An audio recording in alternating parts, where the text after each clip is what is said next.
L'actualité aussi en Ukraine avec cette alerte aérienne maximale la nuit dernière sur tout le pays.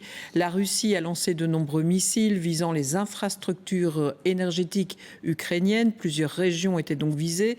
De quoi inquiéter d'ailleurs les habitants qui ont besoin de ces infrastructures pour résister aux températures de l'hiver. Le point avec Hicham Boukrouf et Éric Destiné. Pas encore de vidéo de l'attaque, mais des photos postées par le président ukrainien. Des pompiers s'affairent à Loutsk, une ville de l'ouest de l'Ukraine, à 90 km de la frontière polonaise. Les missiles russes ont visé des infrastructures énergétiques stratégiques de l'Ukraine. Mais des quartiers résidentiels ont aussi été touchés, comme ici à Odessa, au sud du pays. Mon enfant et moi avons été couverts de morceaux de verre.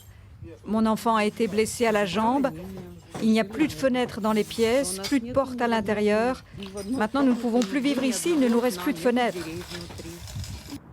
Ce matin, plus d'1 million d'Ukrainiens étaient privés d'électricité.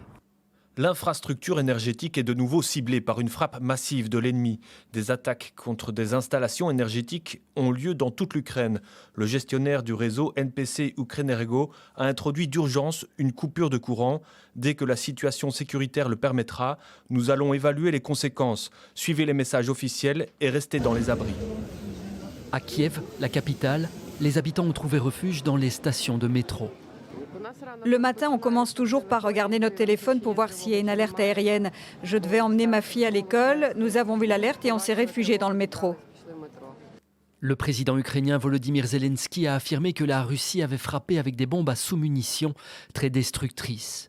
En visite officielle au Kazakhstan, Vladimir Poutine lui dit que l'attaque contre l'Ukraine a été menée avec 90 missiles et 100 drones.